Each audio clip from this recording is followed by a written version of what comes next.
All right. Thanks so much for the organizers for inviting me. I'm normally a cosmologist, so I know I'm talking to a slightly different crowd.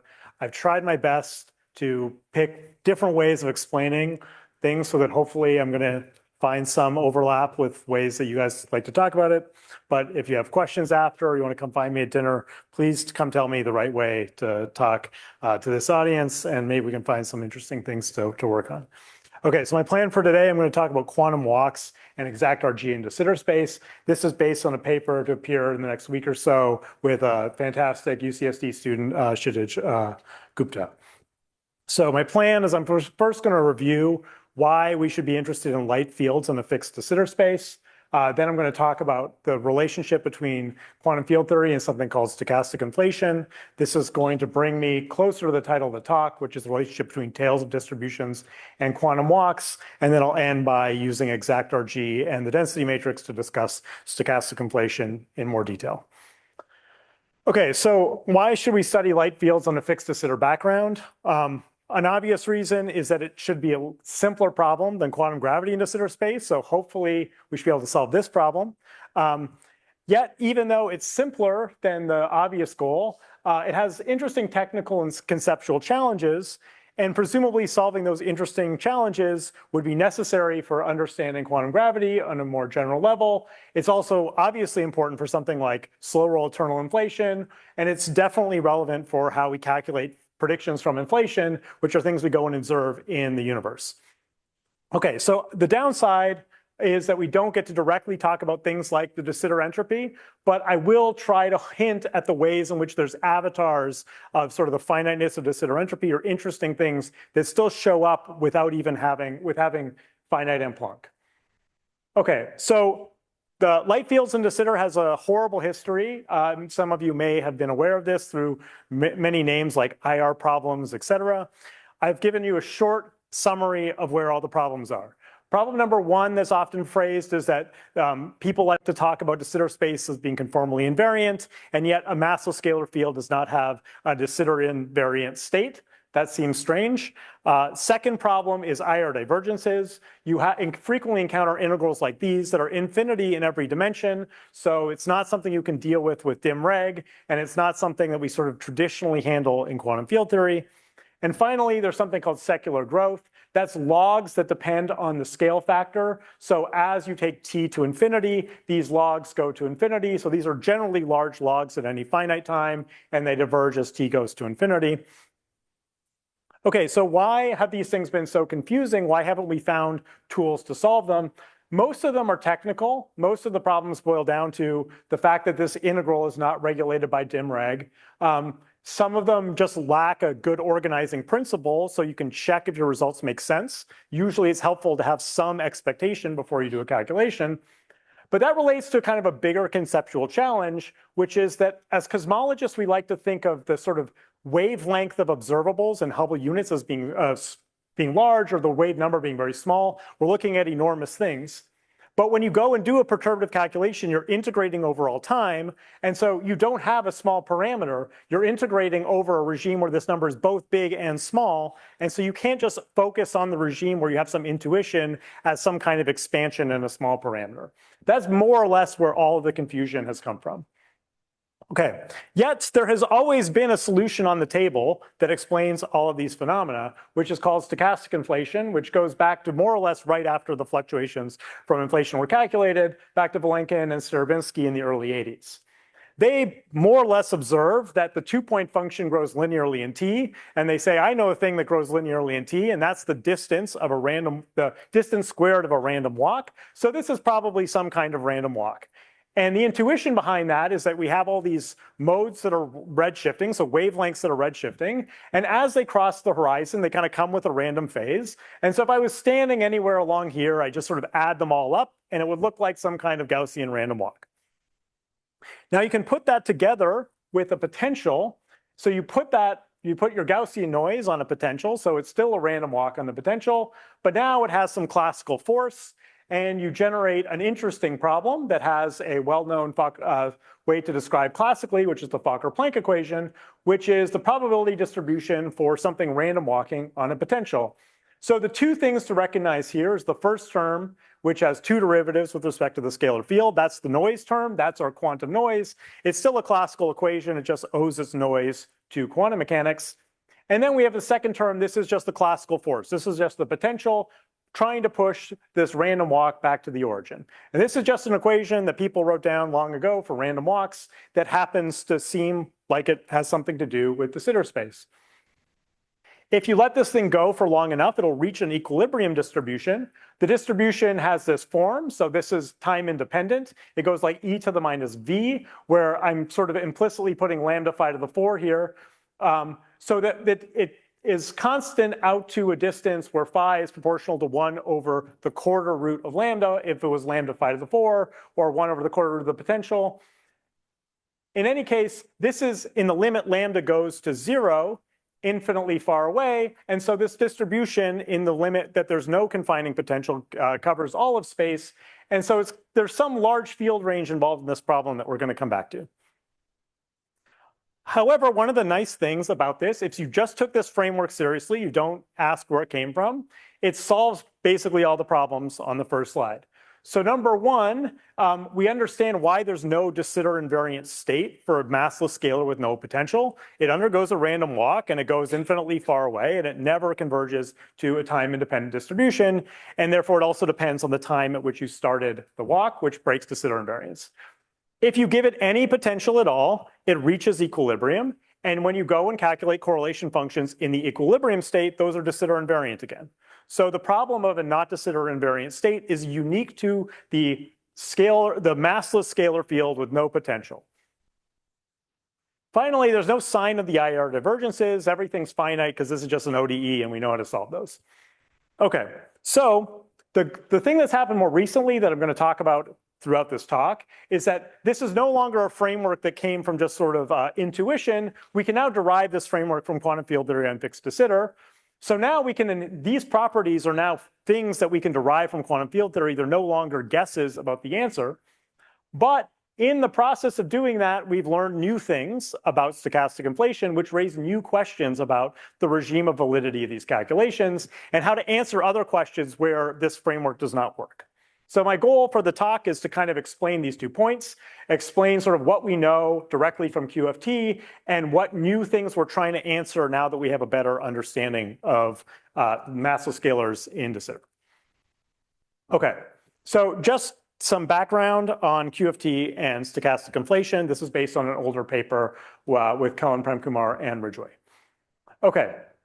So we're going to look at this problem in 2 different ways. I'm a cosmologist. I think in cosmological slicing. So we're thinking of a bunch of Fourier modes, basically waves, redshifting like 1 over the scale factor of the universe. And we care about whether they are big or small compared to the curvature scale, which is 1 over the Hubble constant, which is the expansion rate of the universe. We can also look at this in co-moving coordinates. This is another frequently useful thing because in co-moving coordinates, the Fourier modes are constant and we think of the horizon as shrinking. Okay, so this is useful just for doing Fourier transforms. It's nice to Fourier transforms with constant Fourier modes. And then we put all of the time dependence into the co-moving curvatures. Okay. Now what we're going to do is we sometimes think about the relevant physics on different scales. So there's some wave number that's redshifting over time. That's some physical frequency or physical wave number. And then we think of GRs being valid up to the Planck scale. Maybe we have some other EFT scale. But what we're going to talk about here, I'm giving the acronym that's in these papers, soft de Sitter effective theory, is we're just focusing on the long wavelength modes. We're trying to integrate out all of the stuff that's happening inside the horizon and just talk about superhorizon dynamics in de Sitter. Now, this is the physical scales picture, the co-moving scales. All of these scales are going up with time because we fixed the co-moving wave number. Okay, so to get started, this is a slide everyone knows. Anyone who's solved anything in ADS has probably already seen some version of this. But just to remind you, if I take a scalar field and I just solve the equations of motion, I'll find 2 kinds of solutions in time. One, as a cosmologist, I call the growing mode. This behaves like an operator of dimension alpha. This thing goes like beta, which is the shadow of alpha. and this is the sort of familiar square root structure in 3 dimensions. Okay, so I'm just showing you these formulas. You have 2 things that decay. One decays very slow. In the limit m equals to 0, this is a constant, and this is 1 over a cubed. Now, what we do is we take these constants that you get from this equation, and we promote those to fields. Okay, so the idea is to factor out all the time dependence so that you work directly with things that have nice scaling behavior. So if I define the coefficient of the growing mode as phi, and the coefficient of the decaying mode is pi, like its conjugate momentum, then these things both have the units and the scaling properties of an operator of dimension alpha and an operation of dimension beta. And I'm going to get rid of all of the UV physics. So we're just looking at long wavelength modes whose sort of leading behavior looks like scaling operators in something like conformal field theory. Now, the thing that's important for understanding why you get funny behavior from light fields is that in the limit the limit of 0 mass, the dimension of phi goes to 0. So now you have a 0 dimension scalar in the problem. So for example, all operators phi to the n for any n have dimension 0 in the limit mass goes to 0. So now you have an infinite number of operators that all have the same classical dimension. So under perturbation theory, they can mix with each other. So you have an infinite dimensional matrix of anomalous dimensions to compute. So for example, just gluing together operators using Wick contraction, you will see that you generate something that as alpha goes to 0 looks like a log divergence that mixes phi to the n with phi to the n minus 2. So you can continue this. You can include the potential, and you'll find just with a potential tree level interaction of the potential and this gluing together of using Wick contraction, that you find the following equation for the time evolution of operators due to mixing under this kind of RG flow. But if you imagine this came from all these correlation functions you assume came from a probability distribution, and you just integrate by parts, you can turn this into an equation for the probability distribution. And this is the equation you would get for the probability distribution.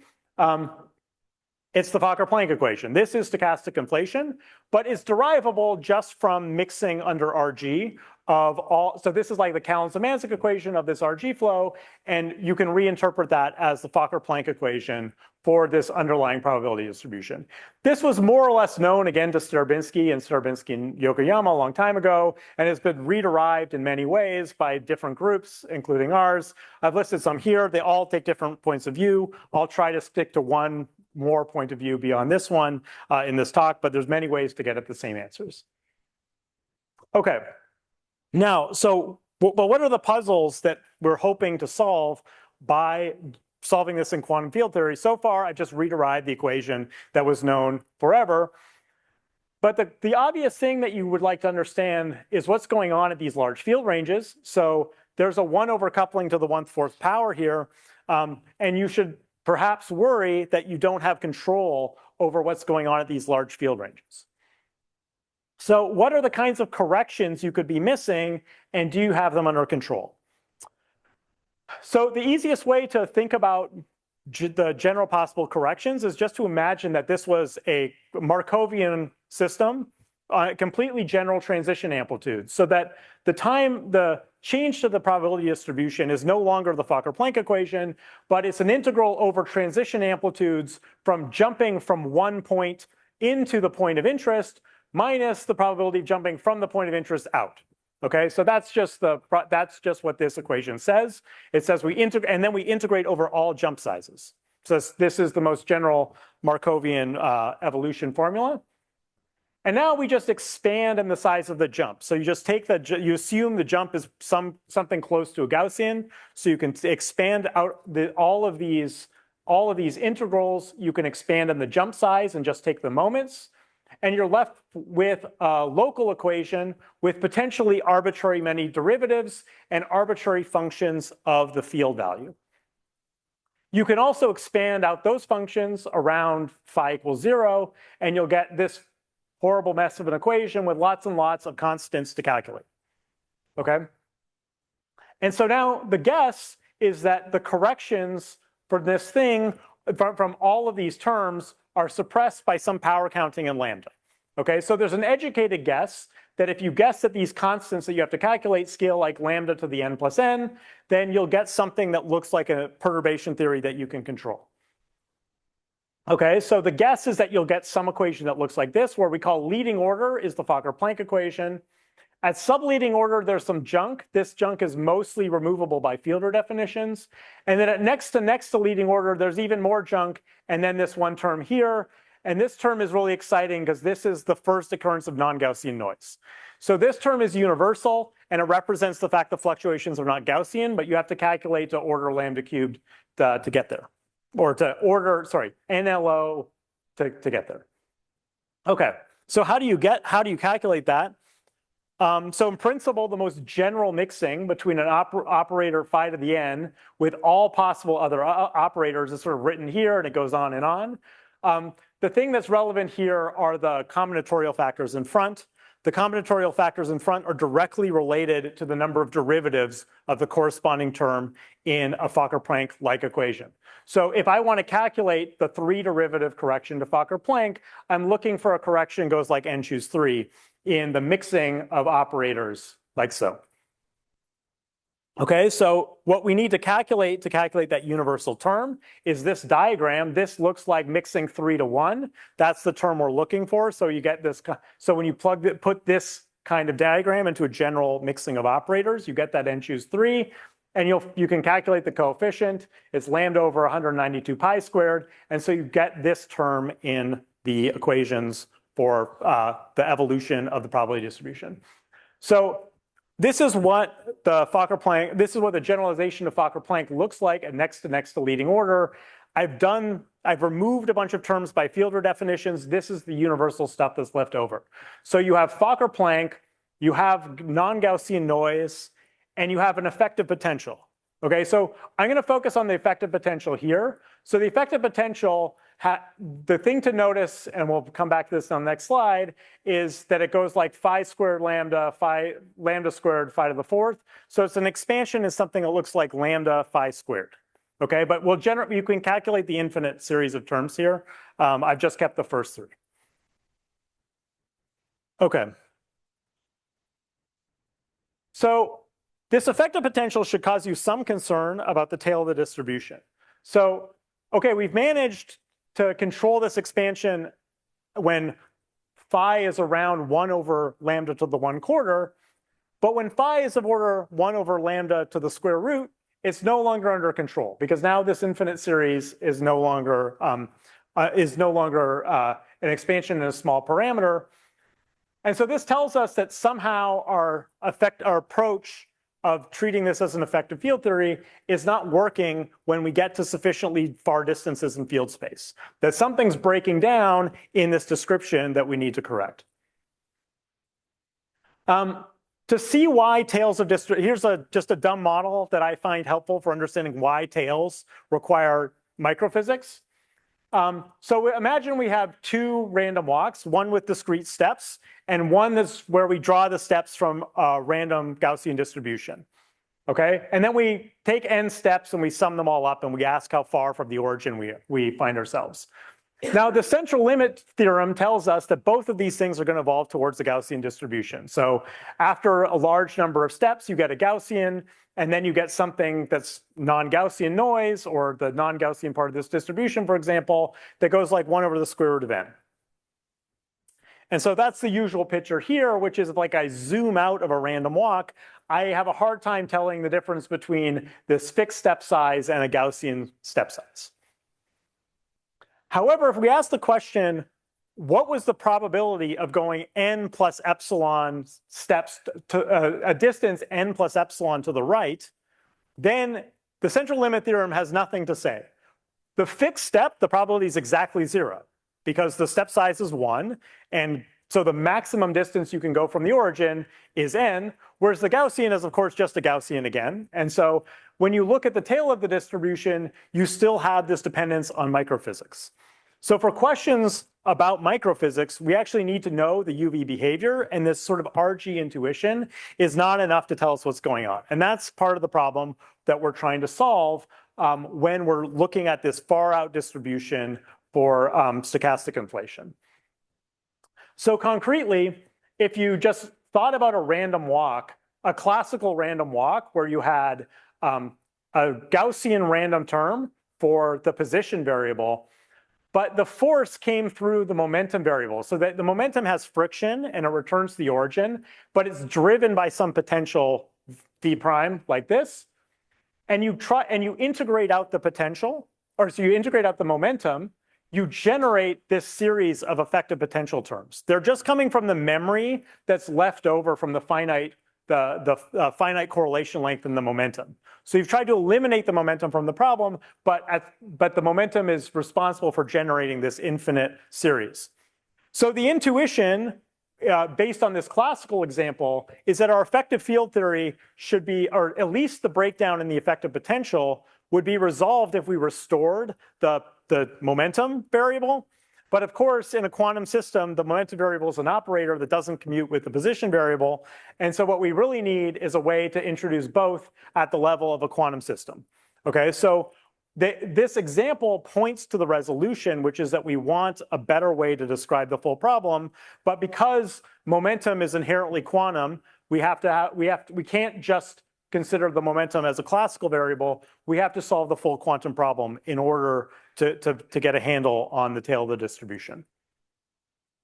Okay, so just again to get a little bit of intuition around random walks at the quantum level, I'm going to take the simplest possible description of a quantum random walk.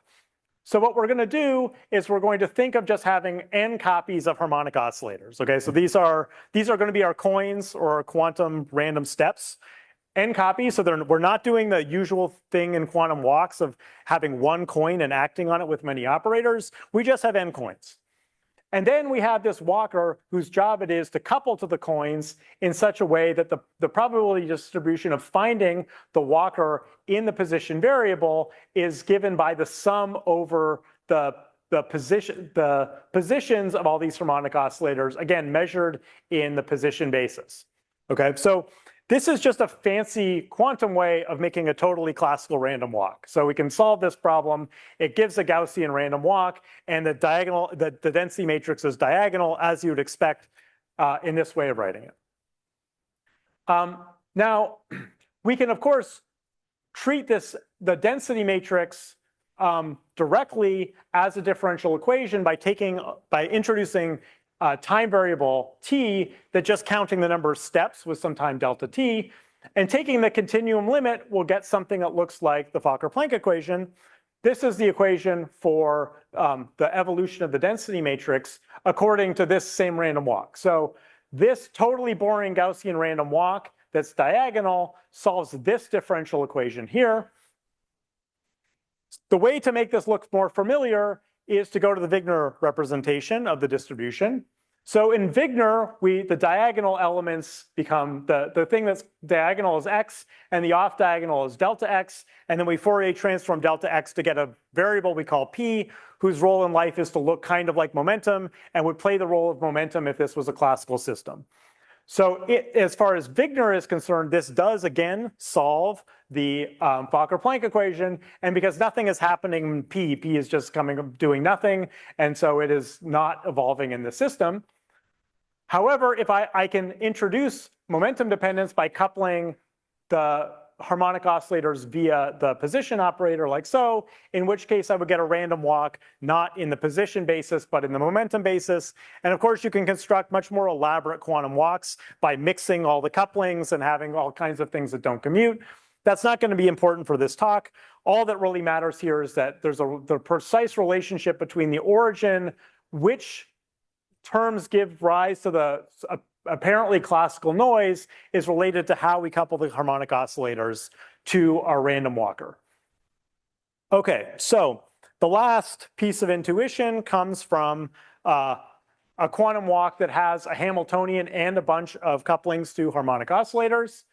Okay, here if we just take the Hamilton-Jacobi equations for this Hamiltonian, we would get an evolution equation for the operator x that looks like so, for p that looks like this constant force, and in the Wigner representation, these equations of motion take this following form.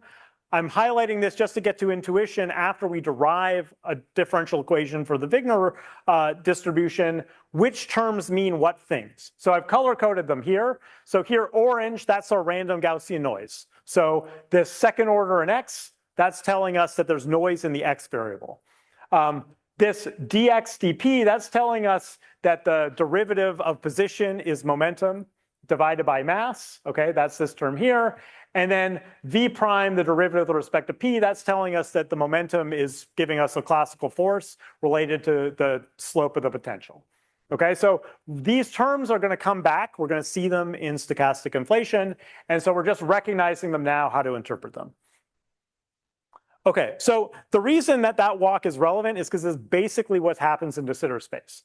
So if we had a free theory, the box space is just a bunch of products. So we have UV modes and IR modes, and they're just tensor products of each other, and they don't talk to each other. And then we could imagine saying, I want to be some local observer, and I couple to, I have some finite sized box, and I use it to measure just some of the Fourier modes. And I shift my pointer state according to those Fourier modes that I measure locally at some point in space. And I shift my pointer state, in which case, where I find this probability distribution will be given by the sum over just the IR modes. And again, these are just a bunch of harmonic oscillators. So this is just a way of summing up a bunch of harmonic oscillators to get a random walk. So the picture is something like this. Again, we're going to imagine how you could imagine a local observer with some kind of little detector and a pointer state, and they're just measuring the local value of the sum of all of these waves. And that's going to give us exactly the kind of quantum walk that we made out of these pointer states and a bunch of tensor products of harmonic oscillators. Okay, so intuitively, these things are the same. As I said, I mean, they start their lives in the free theory as tensor products. Both of the models kind of do the same thing. I'm just going to highlight the challenges, which is I've used the free theory to motivate why de Sitter space would look like my boring quantum walk. But of course, what we care about is the interacting theory. The entire challenge of understanding the problem of interacting light fields in de Sitter is that they are interacting, which of course means that they are no longer a tensor product. And we have to figure out how all these modes couple and how to take that into account. Okay, so that brings us to the main topic, which is how to get an evolution equation for the density matrix via exact RG. Okay, so again, this is our picture. What we're trying to do is we want to integrate out all of these scales above the sort of co-moving horizon or horizon just by direct integration a la Wilsonian effective field theory. Okay, so this is the same setup as, say, Polchinski's approach to RG in flat space. Those of you who are familiar with Polchinski's beautiful paper from the 80s, what he derived is that in terms of integrating out a shell of momentum from the partition function, that you can absorb all of the integrating out into a change to the effective action in terms of just two kinds of diagrams. A diagram that comes from the exchange of momentum between two blobs and just from a self-contraction of two legs of some blob. And then, of course, you sum over all the possible blobs you can write down. And this captures all of the physics that's generated by integrating out a shell of momentum. Now, we are not talking about an in-out partition function. We're instead doing cosmology. So this is an in-in correlator. So the relationship between in-out and in-in is basically in-out is a time integral along this contour. In-in is a time integral along this contour where we insert our operators at the vertex at some specific time there. Otherwise, they're very similar. And a lot of the same things are going to be true. However, one subtlety that can arise is when you integrate out along an in-in contour, you can have communication between the top and the bottom legs of the contour. This usually in flat space effective field theories, this corresponds to dissipation. It's not related to a local conserving Hamiltonian because you're really something non-local in time, even if the dissipation is efficient. You can't write it down as just a change to local action S.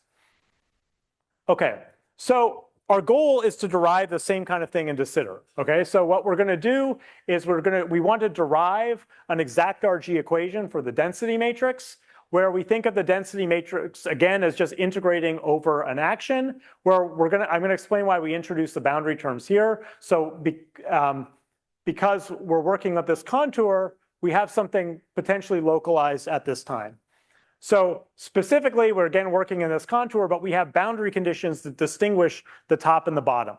And so we can have local operators localized at the time where we make the where we do our measurements, because of this crossing between the top and the bottom.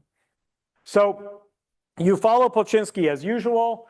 You write some expression that's convenient for turning the derivative of the quadratic action into some nice useful expression, up to a bunch of integration by parts you have to do. Integration by parts generate local terms at the time of the measurement. Other than that, you get the sort of usual Schwinger-Dyson equations, which turn into exactly this equation, the same one you're used to for Polchinski, except that, again, this integrates over all the contour. And so in principle, there's contributions that come from the two sides of the contour talking to each other.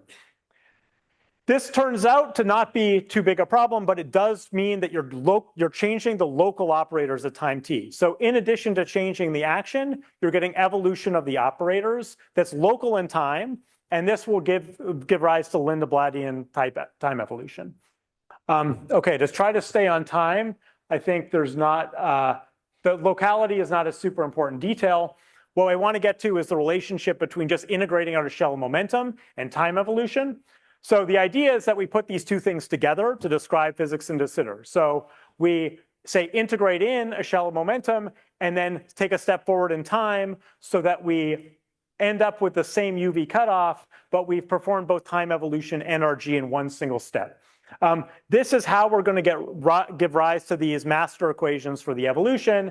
This has a long history going back to the early 90s. There's some nice work done by Lee here that is also very closely related to what I'm going to talk about. Okay, so long story short, you do this step, you generate a whole bunch of junk. But this is the equation. Most of this is just coming from those boundary terms from integrating by parts. You'll recognize a lot of things that look kind of like two derivatives of the density matrix, hinting that there's something kind of like a heat equation going on. However, this is so far not the heat equation, because this is a functional equation that involves the modes as a function of momentum. And in particular, these factors here, which are basically the derivatives of your kernel with respect to the scale, are localized at the cutoff. So this is an evolution equation that just says the modes that are right at the cutoff are mixing with each other or are being modified. But it's not like your random walk, where your random walk builds up over many steps. This just changes them right as they cross, and then nothing else happens. So this is so far just like momentum space entanglement. So if anyone studied momentum space entanglement, everything so far is exactly the same. You're just coupling modes that are right around the cutoff, because there's some momentum conservation that allows you to have coupling between modes right near the cutoff with modes right above the cutoff. To see the random walk, we again have to put in the local observer. The local observer is what turns this just functional equation into a quantum walk. So again, we can think of this as coming from just imagining some pointer state that's coupled to the local measurement of the field. So we'll just define, say, the local value of the field at x equals 0. That's just the integral over all the Fourier modes, okay, which is just like a random walk. We sum over all the Fourier modes. The Fourier modes are effectively Gaussian, so it's kind of like a Gaussian random walk, although we'll have some non-Gaussian noise.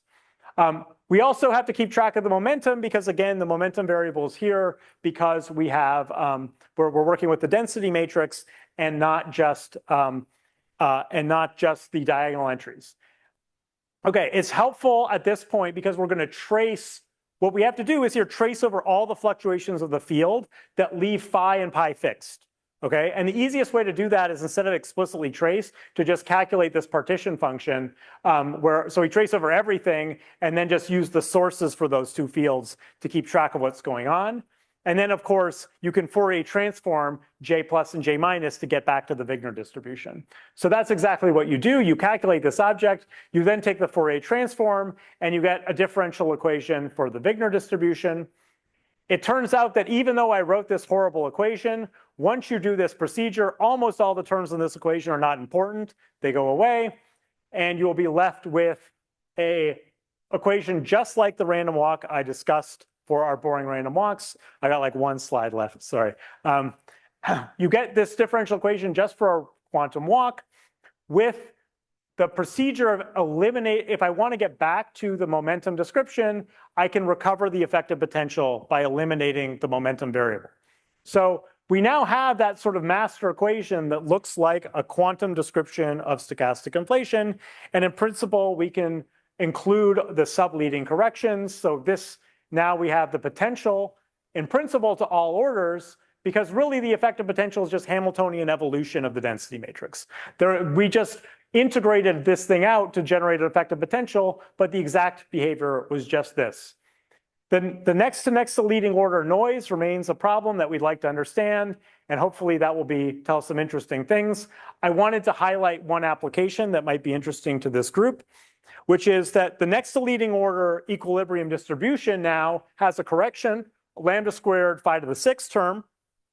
You may know that if you take the Hartle-Hawking wave function and you take m Planck to infinity, the leading behavior would be the first one. So the agreement between stochastic inflation and Hartle-Hawking currently is just this term here. Oops, there's only supposed to be one lambda there. But in principle, now we know how to calculate corrections, and we could ask about the ability to match the Hartle-Hawking calculation to higher order in lambda with higher order calculations to stochastic inflation. Okay, so quick summary. We've understood light fields. They behave like quantum random walks. We can use our G to resum perturbative results to get something sort of quasi-non-perturbative. And these techniques apply to perturbative quantum gravity and may allow sort of new interesting tests about the relationship between sort of classical or sort of conventional cosmological calculations and sort of techniques in Euclidean quantum gravity or quantum gravity more generally. Okay, I'll stop there. Thank you for your attention.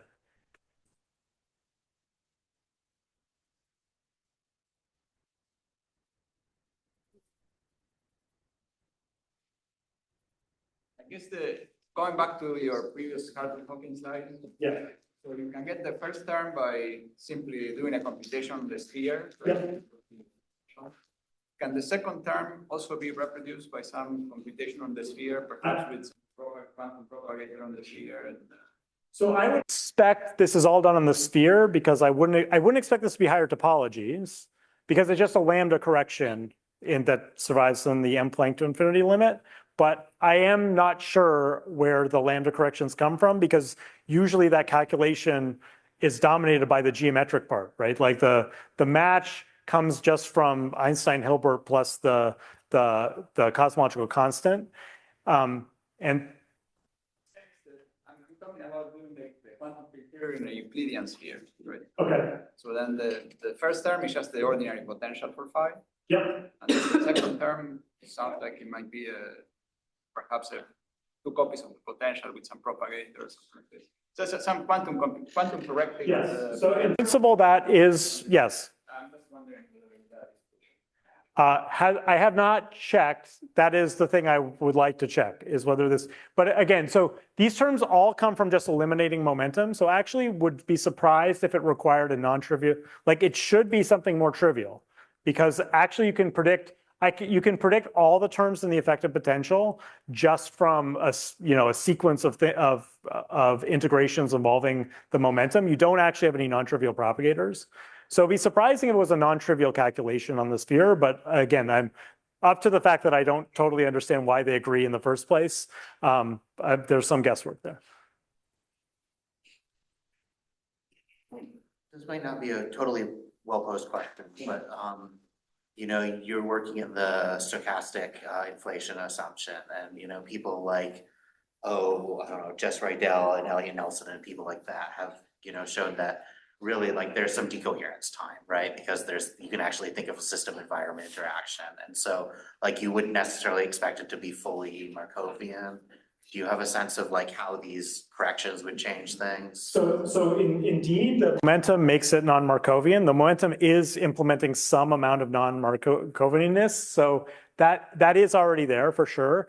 But in principle, during like, this is supposed to capture all of those effects. The decoherence that comes from mode coupling, for example, that is all supposed to be captured by integrating out, right? That's all there.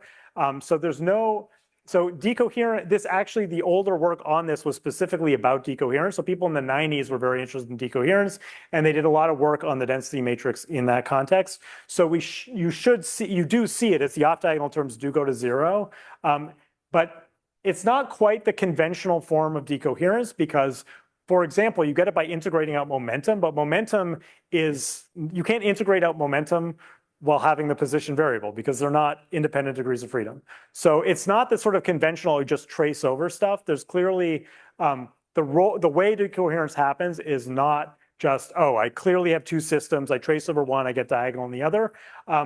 It's also true that just redshifting makes all of the off-diagonal terms unimportant anyway. So it's always a somewhat question, like what you mean by decoherence is not super important when everything basically looks classical at the end of the day.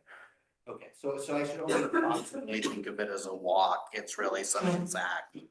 Yeah, so it's a quantum walk. The same way that, again, like you could, it arose because I insisted on not tracing over environment by insisting that I only measure single lines. But of course, other cosmological observables like we do for actual data analysis have finite separation, like we measure all the points, right?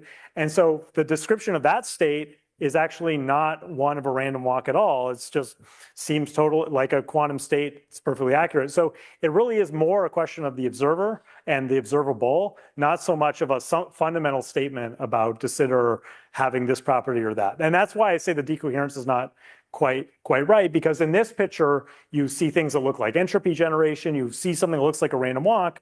But of course, in each Fourier mode is basically decoupled up to some perturbative corrections. So it just looks like a product state of a bunch. So it's only when you insist on doing a measurement that sums over those modes that you see something. The same way that our quantum walk was just a tensor product of a bunch of Gaussian variables, and it was only the pointer state that coupled them all together. So in the effective field theory for the density matrix in the stochastic formalism, it's the effective field theory is actually some the non-unitary and general non-local effective field theory. But when you describe the soft de Sitter effective field theory before, that seems to be local and unitary theory. How do you relate this? Can you comment on the relation between these two? Yeah, so I shortchanged you on soft de Sitter. I didn't know that this. So soft de Sitter, there is already. The way to say it is that you pick up the modes at horizon crossing. So the modes have an entire time evolution before then, and you have to impose their initial conditions stochastically. Because it's the evolution before that decides that they are produced from the vacuum, and you're deciding not to cover that part of the time evolution. And so it's similar to saying when we evolve the universe today, we say we put it on a computer starting at some time with the statistics at that time and evolve it later using some effective theory. So it's the same here. So the way in which those two things match up is that our initial conditions are random. But they're classical random variables, so we've already sort of done that trace, and we're just covering the evolution after the horizon crossing. So it's not unitary it's unitary evolution, but unitary evolution on top of a density matrix that you inherit from the horizon crossing.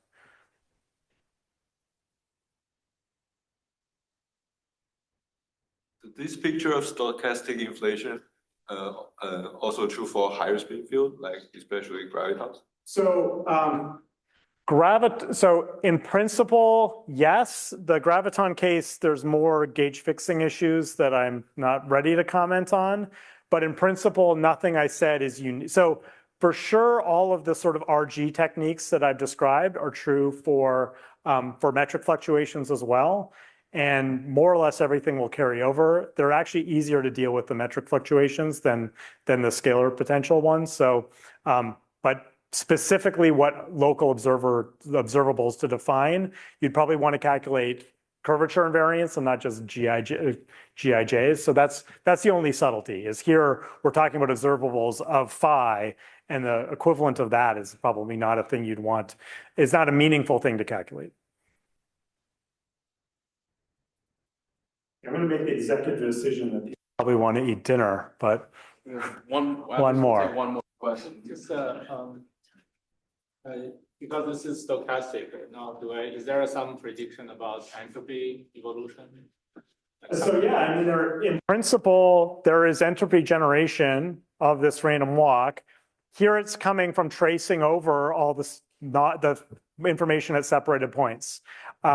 However, there are some very interesting connections to eternal inflation that come into calculating the tails. And so there is some hint that if you say asked, what could an observer now go and count more Fourier modes than there were allowed to be by if you gave some strict interpretation of the de Sitter entropy as being finite, then you run into questions that you can't answer. So the question of whether it's possible to observe more Fourier modes than de Sitter entropy is unanswerable right now because you can't calculate the tail of the distribution. So that's actually what we're trying to work towards, is to be able to answer that question. All right, thank you again.